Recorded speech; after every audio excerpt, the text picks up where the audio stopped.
download aplikasi Bekal Islam.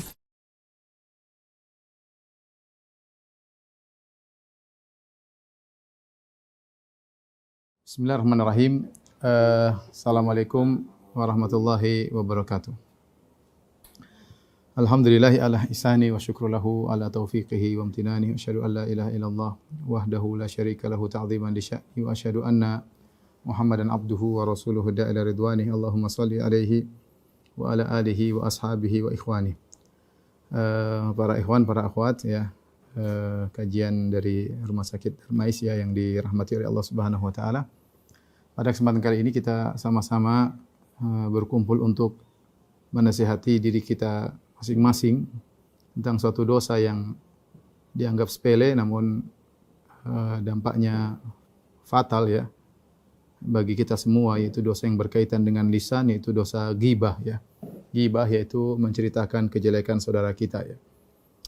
Oleh karenanya para ulama mengingatkan betapa banyak orang-orang yang dia bisa menahan dirinya untuk tidak makan yang haram, bahkan dia tidak mencaci maki orang lain, kemudian dia bisa menundukkan pandangannya, bahkan dia bisa menjaga kemaluannya, bahkan dia mampu untuk bangun malam, untuk sholat malam, bahkan dia rela mengeluarkan uangnya untuk bersedekah, dan banyak hal yang bisa dia lakukan. Tapi ketika mengenai ghibah dia tidak kuasa menahan lisannya, maka lisannya gatal untuk menceritakan kejelekan saudaranya.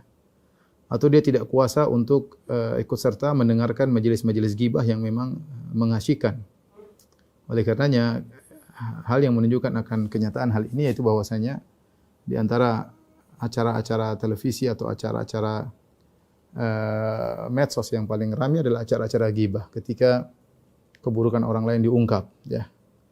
Terkadang kita tidak ingin mendengar tapi lewat di wall kita atau lewat di beranda kita, sehingga kita pun akhirnya terpancing untuk mendengar, melihat, dan akhirnya kita ikut terjerumus dalam majelis ghibah tersebut.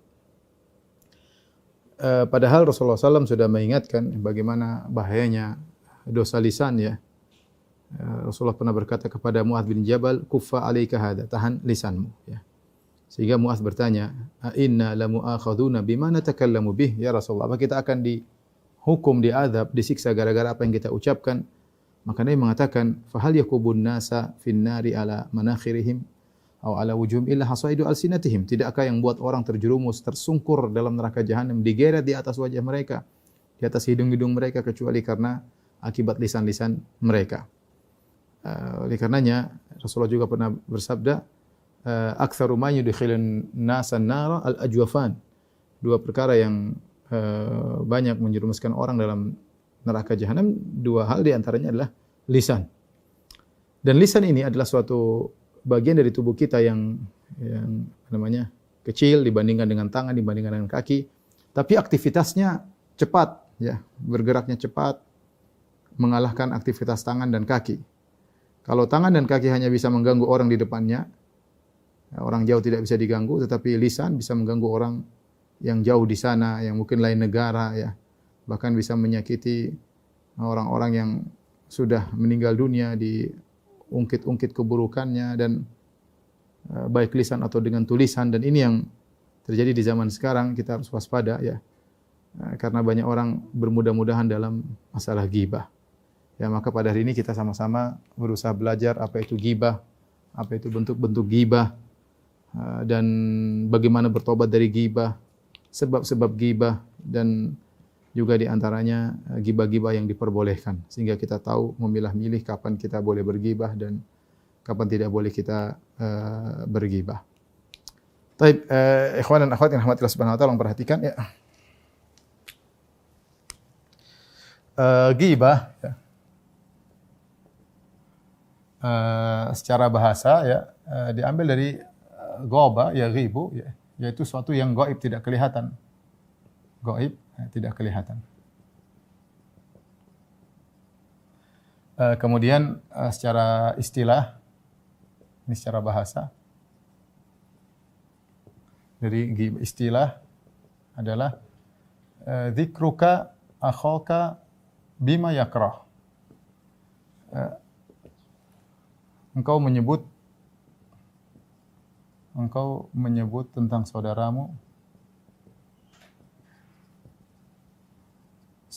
yang dia tidak suka untuk disebutkan. Saudaramu yang ia tidak suka untuk disebutkan.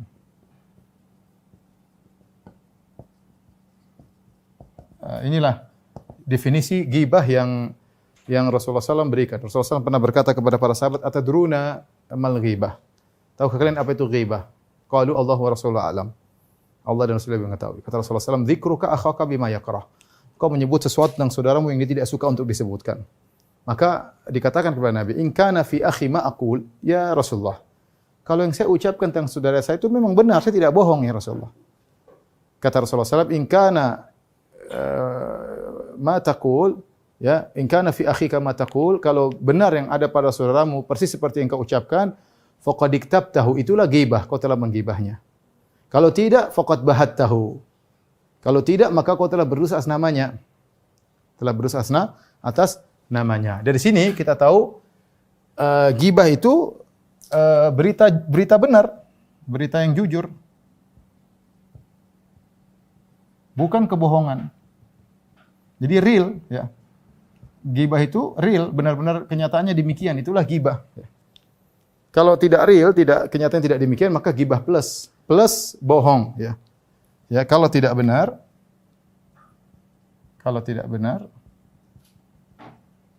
maka ghibah plus bohong. Dosanya lebih besar lagi. Dosanya bisa besar lagi. Taib, kenapa ikhwan dikatakan ghibah? Dikatakan ghibah secara bahasa karena yang kita gibahi tidak hadir, yang kita gibahi gaib. Gaib, tidak hadir. Makanya disebut dengan ghibah. Karenanya Allah Subhanahu wa taala menyamakan ghibah seperti makan bangkai saudara. Kata Allah Subhanahu wa taala, "Yuhibbu wa la yaktab ba'dukum ba'dha." Janganlah sebagian kalian menggibah sebagian yang lain. "Ayuhibbu ahadukum ayyakula lahma akhihi maitan fakarihtum." Apakah sebagian kalian suka memakan daging bangkai saudaranya yang sudah jadi mayat? Tentu dia tidak suka. Makanya disamakan dengan makan bangkai mayat. Karenanya disamakan dengan memakan bangkai mayat. Kenapa? Karena mayat tidak bisa berbuat apa-apa, karena mayat tidak bisa bela diri. Tidak bisa bela diri. Sama dengan orang yang sedang kita gibahi, dia tidak hadir. Dia tidak bisa bela diri. Tidak bisa bela diri, ya. Taib, dari sini kita tahu kalau seorang menyebutkan keburukan saudaranya di hadapannya itu bukan ghibah. Ustaz, kalau begitu kalau kita sebutkan keburukan orang di depan dia itu ghibah atau bukan ghibah? Itu namanya mencela. Ya. Dari sini kita tahu jika menyebut keburukan di depannya, jika dia hadir maka bukan ghibah. Tapi mencela. Ini lebih jantan ya. Lebih jantan. Kalau nanti enggak suka, nanti bilang depan dia, mencela. Ya, nanti memang ada larangan untuk mencela, tergantung ente mencela karena hak atau tidak. Tapi lain dengan ghibah. Asalnya seorang berusaha untuk membela saudaranya ketika dia tidak ada, bukan malah menjatuhkannya. Maka ghibah menjadi sangat buruk. Yang seharusnya ketika saudara kita tidak hadir kita membelanya, malah kita menjatuhkannya. Itulah ghibah menjadi sangat buruk. Taib. Kita lihat definisi ghibah di sini. Kata Nabi SAW, "Dzikruka akhaka bima yakrah." Bima, saya sudah sebutkan, ma di sini mausulah, memberikan faedah keumuman. Engkau menyebut tentang saudaramu yang ia tidak suka untuk disebutkan. Yang ia tidak suka, apapun, ya, apapun, umum. Apapun juga, perkara dunia maupun akhirat. Ya.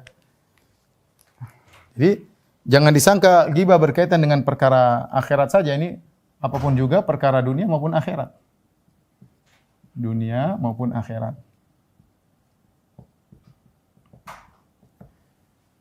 Perkara dunia umum mencakup dirinya, ya. Mencakup dirinya, istrinya, keluarganya, ya. Kemudian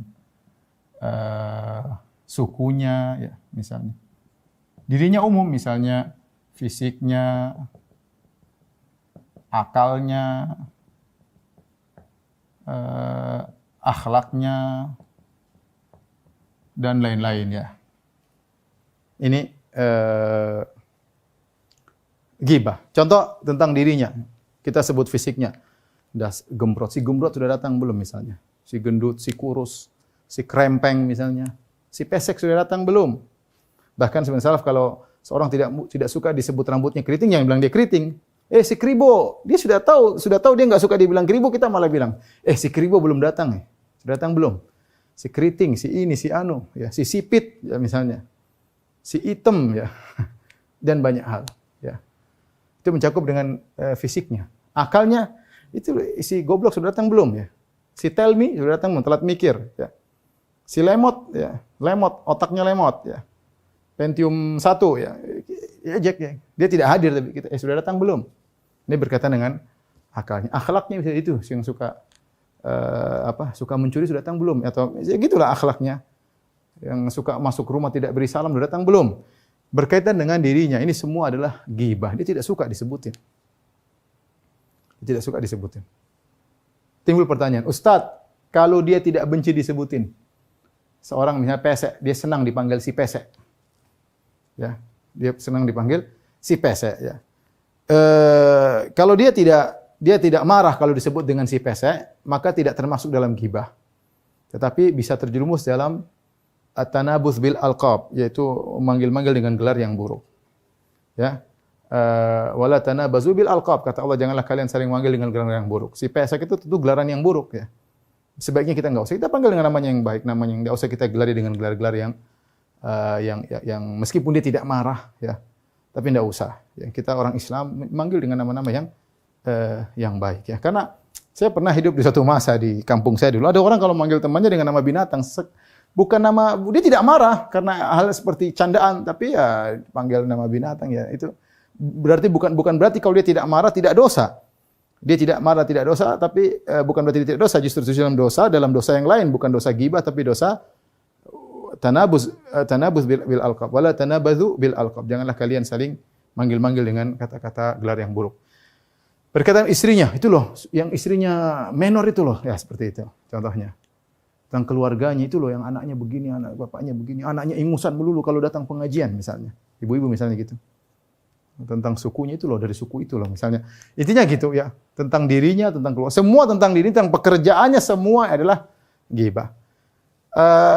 Umum berkaitan dengan akhirat, ya misalnya tentang sholatnya yang malas misalnya, ya misalnya ya sholatnya, itu loh yang sholat subuh nggak pernah muncul misalnya, dan yang lain-lain, ya mungkin dia pelaku maksiat, tentang maksiatnya, ya dan lain-lain. Ini semua adalah ghibah. Jadi mencakup apapun, jika kita sebutkan dia tidak suka, maka itu termasuk daripada ghibah, ya.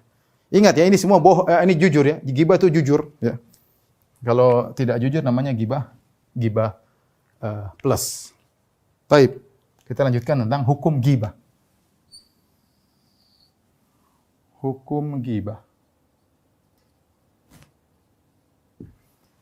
Ada khilaf di kalangan para ulama tentang hukum ghibah. Khilaf. Ada yang mengatakan dosa kecil. Ada yang mengatakan dosa besar. Disebut yang dosa kecil sekitar kurang lebih dua atau tiga ulama. Adapun ini mayoritas, jumhur, mayoritas dosa besar. Adapun yang mengatakan dosa kecil, mereka mengatakan karena hampir seluruh orang tidak terlepas darinya. Hampir seluruh orang tidak ada yang selamat. Kalau kita bilang ini dosa besar, maka semua orang akan fasik. Kalau dosa besar, berarti mayoritas manusia fasik. Muslim fasik. Pendapatnya, kalau kita lihat ini pendapat secara logika, ini adalah dalil logika, ya. Dalil logika dengan dengan konsekuensi. Konsekuensinya kalau orang melakukan dosa besar berarti kan fasik. Nah, kalau kebanyakan orang tidak selamat dari ghibah berarti mereka fasik semua. Adapun mayoritas ulama mengatakan dosa besar, ya, dalilnya banyak ya. Dalilnya banyak. Di antaranya ikhwan dan akhwat rahmatillah subhanahu wa taala, itu di dalam surat Al-Hujurat, surat Al-Hujurat. Allah menyamakan dengan makan bangkai. Ghibah dengan makan bangkai manusia. Ya, kita tahu makan bangkai manusia hukumnya dosa besar. Jangankan makan bangkai, kita merusak aja nggak boleh. Ya, Rasulullah mengatakan bahwasanya kasrul idham muslim, mematahkan tulang seorang muslim sama saja. Hayyan au mayyitan, hukumnya sama saja. Sebenarnya kita tidak boleh mematahkan dagingnya ketika dia masih hidup, matahkan tulangnya. Demikian ketika yang masih sudah meninggal juga tidak boleh. Seorang mukmin dia masih hidup atau sudah meninggal dunia, dia tetap mulia. Ya, tetap mulia. Maka tidak boleh kita merobek, apalagi kita makan dagingnya. Ini ketika ghibah disamakan dengan memakan bangkai mayat seorang muslim, dan itu adalah dosa besar, maka ghibahnya juga dosa besar. Ya.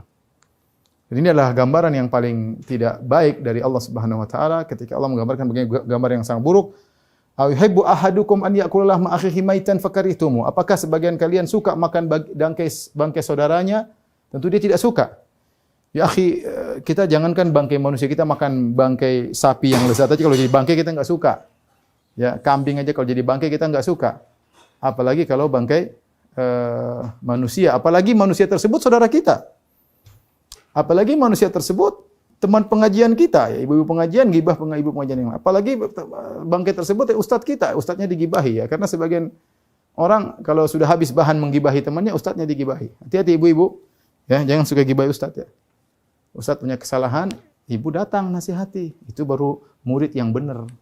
Tapi kalau murid ngomong di belakang, jadi apa? Kajian ghibah ya, majelis ghibah. Hati-hati ya. Baik. Ini menunjukkan ghibah dosa besar. Di antaranya ghibah sebab siksaan khusus.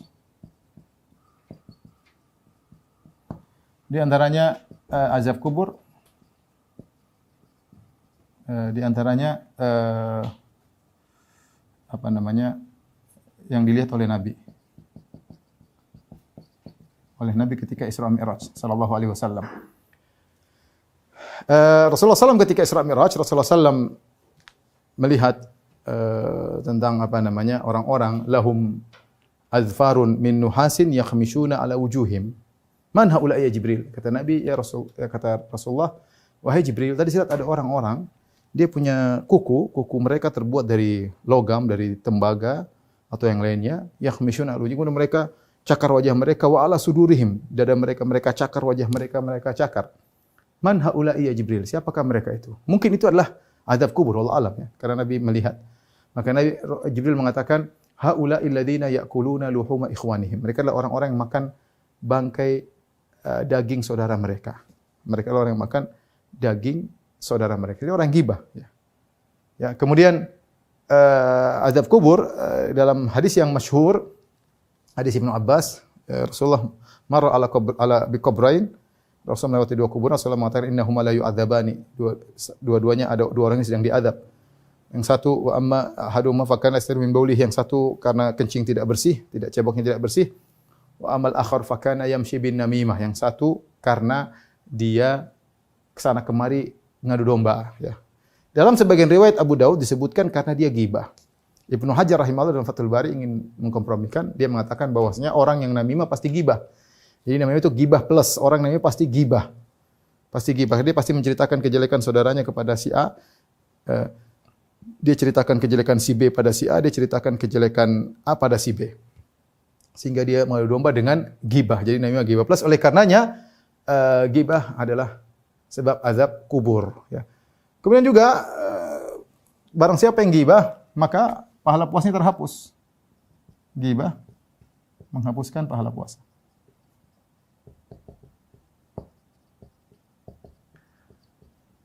Ya. Makanya Nabi disebutkan bagaimana bahkan sebagian ulama, sebagian sahabat kalau tidak salah Anas bin Malik atau sebagian ulama berpendapat orang yang ghibah puasanya batal. Puasanya batal ya. Oleh karenanya ini semua adalah dalil menunjukkan bahwasanya ghibah adalah dosa besar. Ghibah adalah dosa besar. Dan ghibah bertentangan dengan hak-hak ukhuwah, hak-hak persaudaraan. Rasulullah SAW bersabda, "Inna dima'akum wa amwalakum wa a'radakum haramun alaikum."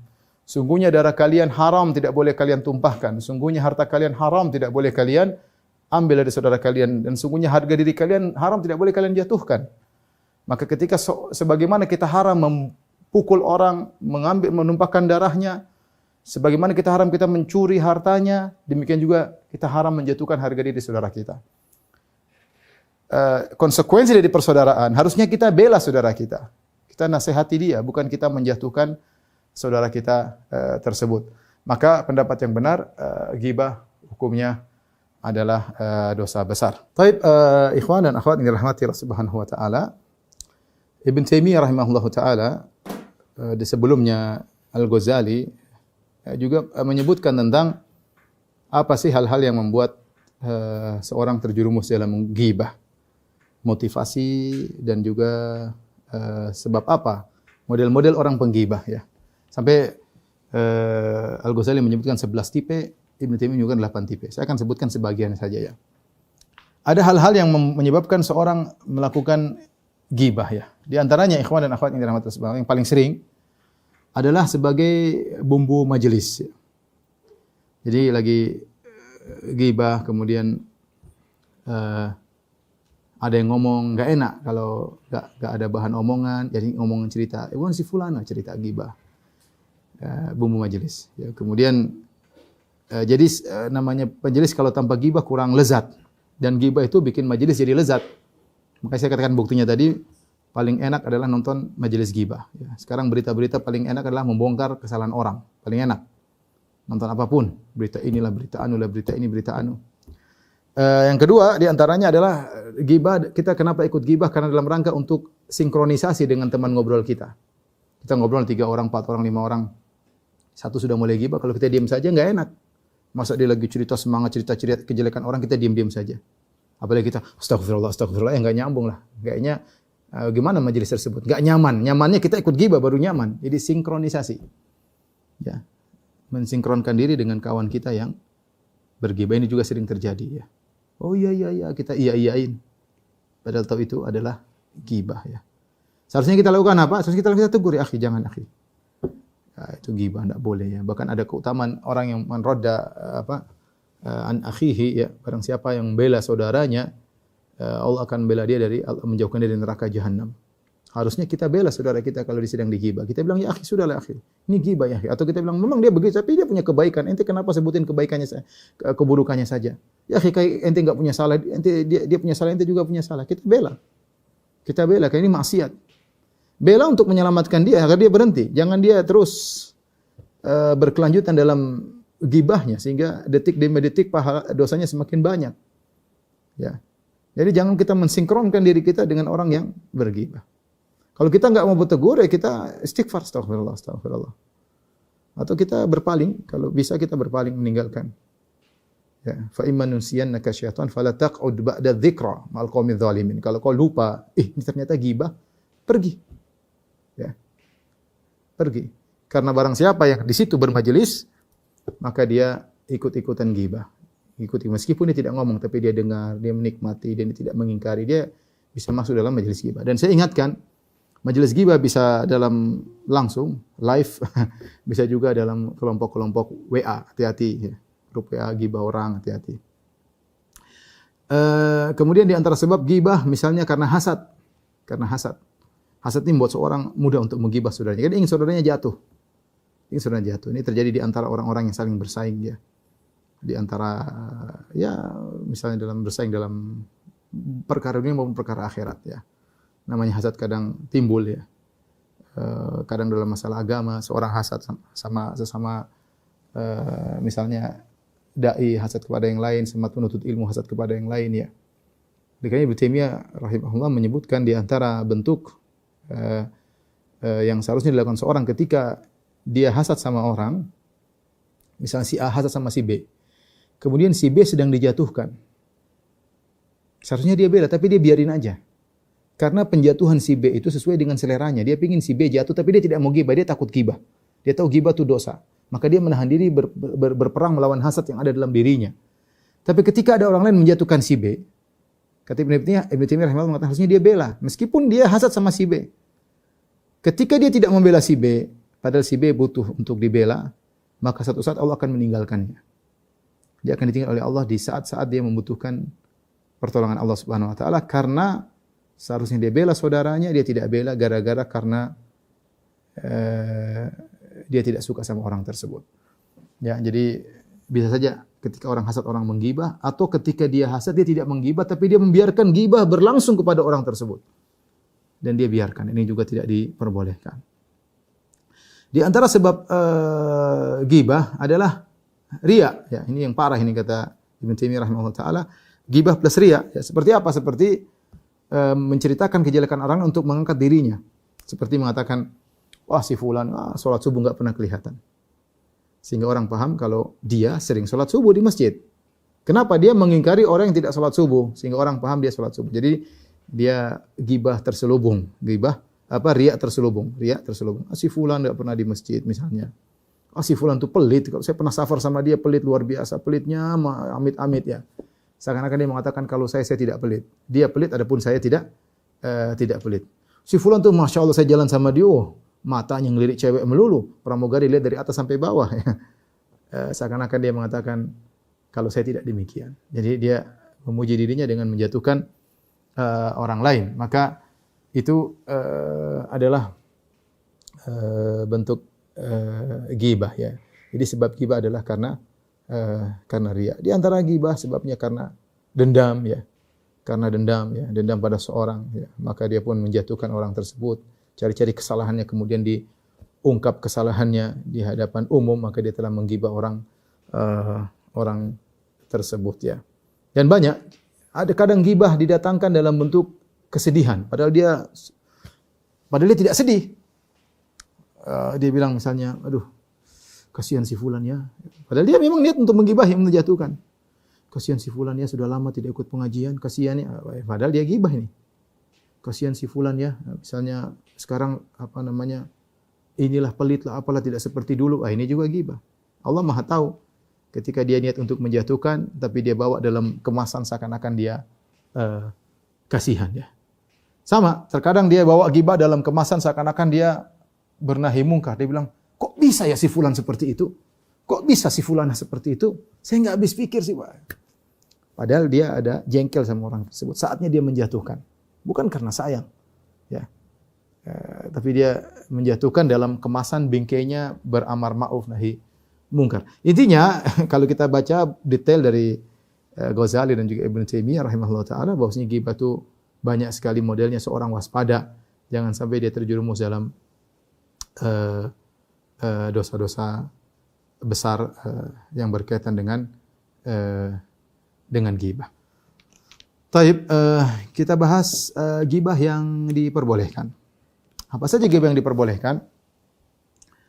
Ghibah yang diperbolehkan secara umum, kaidahnya adalah ghibah yang menimbulkan maslahat. Ghibah yang menimbulkan maslahat ya. Apakah demi kemaslahatan masyarakat umum ataukah demi kemaslahatan orang yang melakukan kemaksiatan itu sendiri ya. Secara umum demikian.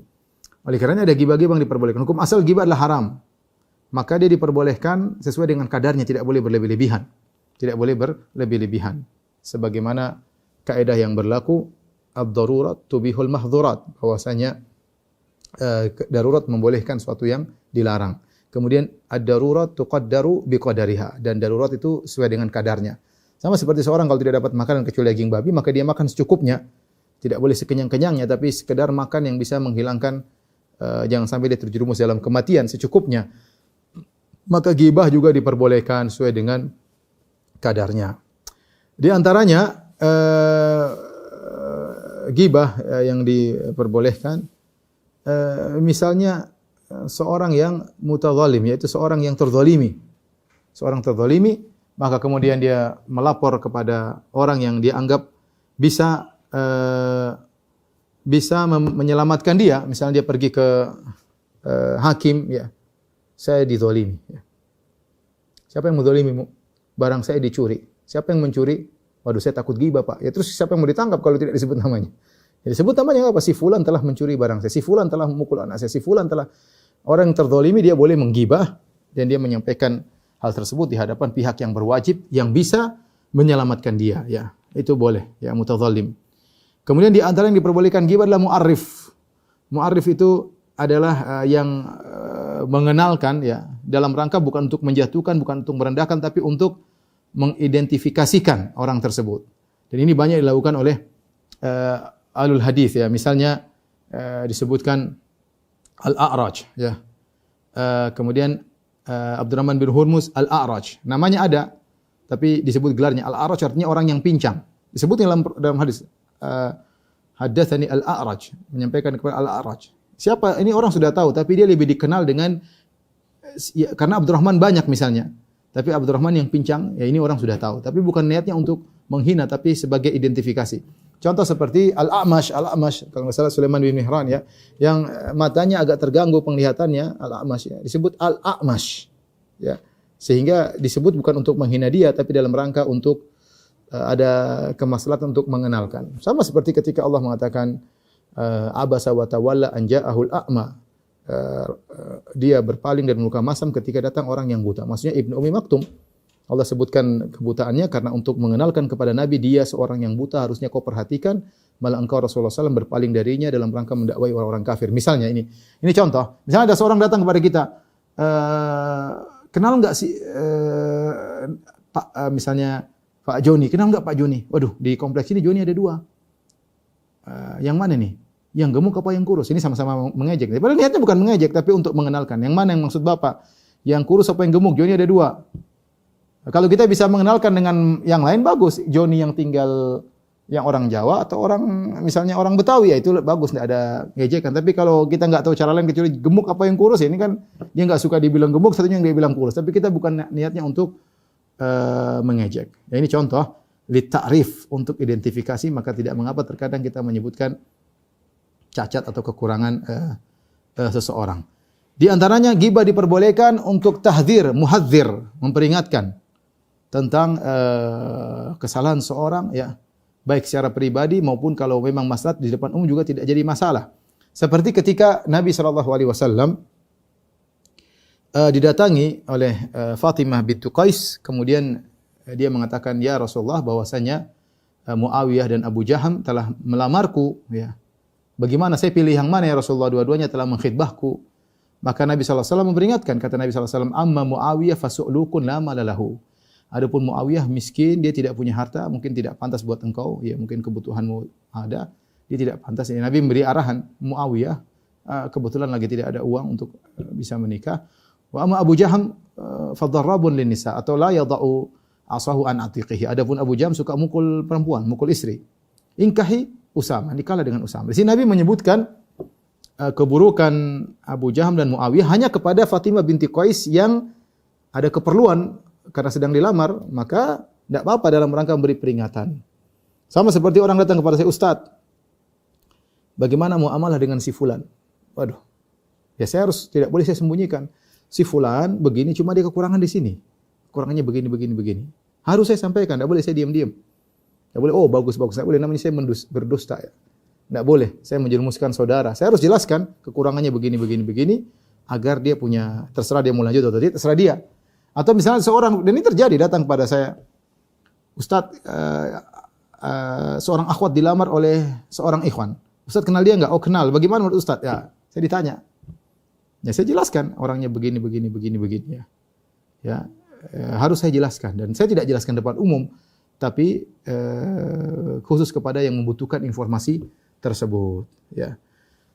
Kata para ulama, jika ini kemaslahatan duniawi, ya, terkadang kita boleh memperingatkan, apalagi yang berkaitan dengan kemaslahatan kaum muslimin. Misalnya ada seorang melakukan kesalahan dalam masalah agama, berfatwa yang ngawur, menyesatkan, tidak berdalil, memiliki pemahaman yang ngawur, meninggalkan para ulama, melakukan bid'ah, kesyirikan, kemungkaran, liberalisme dan yang lainnya ya, maka tidak mengapa kita bantah di depan umum, tidak jadi masalah, apalagi kalau fatwa dia sudah tersebar di depan umum. Ya, sudah. Ya, sudah tersebar ya kita bantah di depan umum, bukan pribadi lagi, boleh di depan umum. Kalau kita bisa ketemu secara pribadi, oke. Kalau tidak, kita boleh bantah, tidak nunggu ketemu dia, belum tentu bisa ketemu dia. Ketemu dia pun belum tentu dia mau ketemu. Ya, kalau sudah tersebar, kita boleh bantah di depan umum dalam rangka memperingatkan. Tidak jadi masalah. Apakah orang tersebut memang dasarnya sudah sesat, ataukah dia seorang yang mukmin tapi kemudian punya kesalahan tapi sudah tersebar, kita boleh menasihati untuk klarifikasi. Kalau tidak, kita boleh bantah dalam rangka memperingatkan kesalahan. Ini ghibah yang diperbolehkan. Di antaranya ghibah yang diperbolehkan adalah seorang yang menampakkan kefasikannya, tidak malu, diterang depan umum. Dia berzina depan umum, atau dia berzina kemudian dia videoin, kemudian dia sebarkan di internet, atau dia buka aurat di depan panggung. Orang ini tidak apa-apa, kita ghibai dari sisi itu. Dari kemaksiatan yang dilakukan. Jangan kita bicara lagi tentang, oh dia tidak berbakti sama orang tuanya, dia sama suaminya begini. Tidak. Dari maksiat dilakukan itu kita, tidak apa-apa kita ungkapkan di depan umum, karena orang pun sudah tahu semuanya. Tidak jadi masalah. Tidak jadi masalah karena dia sudah di depan umum terang-terangan. Orang seperti ini tidak mengapa digibahi. Ya. Demikian juga kalau ada orang datang minta tolong sama kita, dia melihat satu kemungkaran. Tolong bantu saya, ada orang melakukan kemungkaran di sana. Siapa? Dia sebutin. Orang yang begini-begini, maka kita boleh bantu untuk mengingkari kemungkaran. Di antara gibah-gibah yang diperbolehkan. Di antara juga saya sering ditanya, misalnya kita gibah untuk kemaslahatan orang kita gibahi. Misalnya kita sekeluarga, kemudian kakak atau adik kita ada masalah. Kita ngobrol di antara kakak dan saudara yang lain tentang adik kita. Bukan untuk menjatuhkan dia, tapi kita, gimana nih adik kita? Kita sebutin. Atau misalnya kita suami istri, tetangga kita melakukan kesalahan. Diskusi sama suami dengan istri, gimana kita hadapi tetangga kita. Kita sebutkan keburukan dia di hadapan istri, di hadapan suami. Tapi dalam rangka untuk mengatasi permasalahan yang sedang terjadi, atau demi kemaslahatan orang yang sedang kita gibahi. Ini tidak jadi masalah. Maka dari sini kita tahu kadar gibah yang diperbolehkan, hati-hati jangan kita melampaui batas. Yang terakhir yang kita bahas, ikhwan dan akhwat yang dirahmati Allah Subhanahu wa taala, bagaimana bertobat dari gibah. Ya akhi, gibah sebelum kita gibah kita renungkan, sungguhnya gibah itu merugikan diri kita sendiri. Orang yang menggibah berarti dia mentransfer pahala. Kalau kita gibah saudara kita transfer pahala sama dia. Jadi kita sholat malam, baca Quran, kemudian siang-siang kita gibah, kita bagi-bagi. Ada orang seperti itu, pagi malam sholat malam, pagi bersedekah, siang-siang gibah sana, gibah sini, transfer pahala. Masya Allah, beramal untuk orang lain. Ya. Beramal untuk orang lain. Ya. Makanya ada syair mengatakan, kalau ada orang gibah kepada engkau, bersyukurlah, berterima kasihlah kepada dia. Syukron kamu sudah gibah saya. Tambah aja enggak apa-apa. Karena dia akan transfer pahala kepada kita. Enggak usah kita ngomong-ngomong, biarin aja. Biarin aja, ya. Makanya disebutkan di antara hikmah kenapa para sahabat tetap dimaki-maki oleh orang Syiah, karena Allah ingin semakin meninggikan para sahabat. Dimaki-maki orang Syiah. Dosa-dosa sahabat di-offer kepada mereka, ya, atau kebaikan mereka di-offer kepada para sahabat, ya. Maka sebelum kita menggibah, kita pikir. Jangan kita gibah orang. Bahkan sebagian ulama ada yang mengatakan, kalau saya mau menggibah, orang yang paling utama saya gibah adalah bapak ibu saya. Mereka yang lebih butuh pahala dari saya. Ya, kalau saya mau menggibah, saya akan gibah bapak dan ibu saya. Mereka yang butuh pahala dari saya. Sampai ada seorang datang kepada Hasan al-Basri kalau tidak salah. Dia mengatakan, Hasan al-Basri, saya dengar engkau menggibah saya. Hasan al-Basri mengatakan, siapa kau saya gibah engkau? Ngapain saya kirim pahala sama kamu? Kau tidak patut saya gibahi. Artinya kalau kita mau gibah kepada orang yang kita cintai agar pahala kita di-offer kepada dia. Maka orang yang berbuat ghibah itu dia menderita hari kiamat. Pertama, pahala di-offer, yang kedua di-offer kepada orang yang dia benci. Bayangkan si A hasad kepada si B. Dia nggibahin si B terus. Kemudian pada hari kiamat dibangkitkan keduanya, si A offer pahala kepada si B. Padahal dia benci sama si B ini. Sungguh menyakitkan ketika harta kita atau kebaikan kita diambil oleh orang yang kita benci. Kalau diambil sama orang kita sayangi, enggak apa-apa. Diambil sama orang yang kita benci, dan itu penderitaan orang yang bergibah. Di akhirat pahala dia diambil oleh orang yang dia gibahi, Ya. Jadi jangan kita berbuat gibah. Tahan lisan ya. Tahan lisan. Pikir bahwasanya kita hanya buang-buang energi dan kita hanya buang-buang pahala kita dan kita hanya sakit hati. Kenapa kita gatal ingin cerita keburukan orang lain? Biasakan diri kita jangan ceritakan keburukan orang lain. Ya. Adapun kalau kita terlanjur gibah kepada orang lain, maka ada dua kondisi ikhwan dan akhwat yang dirahmati Allah Subhanahu wa taala. Yang pertama, kita menggibahi orang dan orang tersebut ketahuan kita sudah gibah sama dia. Kalau dalam kondisi demikian, dia sudah tahu kita menggibahnya, tidak ada jalan kecuali kita datang minta maaf sama dia. Kecuali kita datang minta maaf sama dia. Karena dia sudah tahu. Ya sudah, kita datang untuk minta maaf sama dia dengan cara yang terbaik, dengan kasih hadiah, dengan minta maaf dengan baik-baik, datang, kemudian bukan hanya sekedar afwan saya pernah gibah kamu. Apa itu? Tidak benar seperti itu. Kalau mau minta maaf benar-benar datang ketemu dengan dia, kemudian mengakui kesalahan. Kalau dia tidak maafkan kan repot bagi kita. Dia terlanjur kita datang ke dia minta maaf. Tapi kalau dia tidak tahu maka ada khilaf. Ada yang mengatakan tetap harus lapor, ada yang mengatakan tidak. Wallahu alam, pendapat yang benar, kalau yang kita gibahi tidak tahu, kita gibahi dia, maka tidak usah kita lapor-lapor. Cukup kita kafarahnya, kita mohon ampun buat dia dan buat kita, dan kita menyebut kebaikan-kebaikannya. Di mana majelis kita pernah menjatuhkannya, kita memperbaiki citranya. Ya. Karena syariat memandang adanya maslahat dan mudarat. Ya. Sampai kita dalam syariat kita boleh berbohong demi persatuan, boleh berbohong demi mendamaikan orang yang berseteru. Jangan sampai kita jujur sehingga kita ribut. Ya. Kalau gibah jujur, saya telah menggibahmu. Kau bilang apa tentang saya? Saya bilang kamu gembrot, goblok. Di mana kau bilang? Di masjid. Wah, tambah ngamuk dia, berkelahi. Dan itu tidak diingin oleh syariat. Oleh karenanya kalau dia belum tahu kita gibah dia, tidak perlu kita lapor-lapor. Cukup kita memuji dia dan kita mendoakan dia dan kita memperbaiki citranya. Ya. Ini ikhwan dan akhwat yang dirahmati Allah Subhanahu wa taala, apa yang bisa saya sampaikan pada kesempatan kali ini. Semoga Allah menjauhkan kita dari dosa yang parah ini, dosa ghibah yang menjangkiti banyak orang di antara kita, di antara teman-teman kita, apalagi di zaman medsos yang paling enak dinonton adalah berita ghibah. Kurang lebihnya saya mohon maaf. Wabillahi taufik wal hidayah. Assalamualaikum warahmatullahi wabarakatuh.